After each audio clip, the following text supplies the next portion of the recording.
Good morning. May sumpay na ni Diriya guys dito taman dito nakuha na di pang putol na ako guys. Ito ni siya guys ginawa ni atong pandemic so karon diagian ng mga lagyan atong audit so nang lagyan natin sa ni Mrs. ng bulaklak so ngayon lagi ng pandemic nasira. So gusto ko na kasi linisin tanggalan kami project na naman ako ibut nilagay nito. Ito. Ayan. Kasi marami pa kasi itong ganun sa atop yung natapan ng sin. Nakaganan sa atop yan May atop yan So ginawa ko, naklas ko.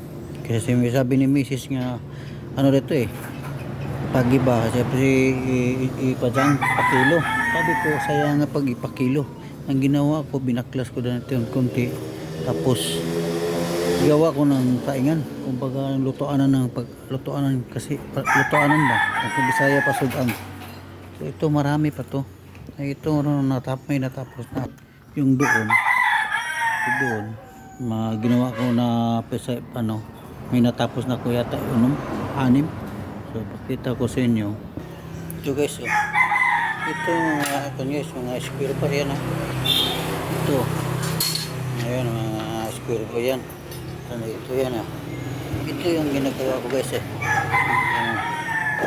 ito na gintilaan pa di pa natapos mayroon ayan yan guys yan ayan ito ipakilo ko to siya ano lang iwan ko mabinta lang yata ng 30 pesos so ipakilo so kung ibibinta ko ng ganitong nakatapos na finish na pinta ko ng 250 kasi magkakapal yung bakal yun ito natapos na pintura ko yan natapos na ito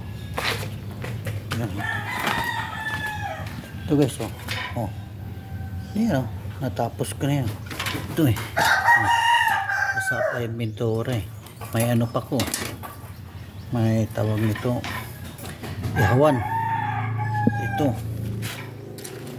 mayroon din ng yung kumbaga tawag nito guys para na may dili ng hangin kaya yan guys yan na pipinish ko so kung sakaling ibibinta ko na to ng kilo okay lang ito yun tawali mo 150 isang piraso nito kasi may yielding naman ako 1, 2, 3, 4, 5, 6, 7 wala gatsada na kasi mahal yun malakapal yun kasi mura-mura lang to ito 200 to so 5 1,000 so ihawan wala na ihawan mga 300 1,300 yung ito ilagay mo na 400 1,700 ito yung 250 malaki nito kasi makapal yan iigit na 2,000 marami pa kung babaklasin doon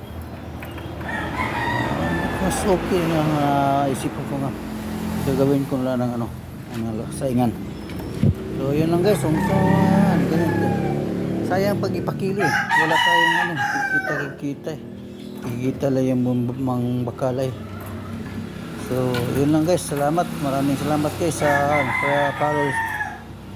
follow sa sa video ko guys maraming salamat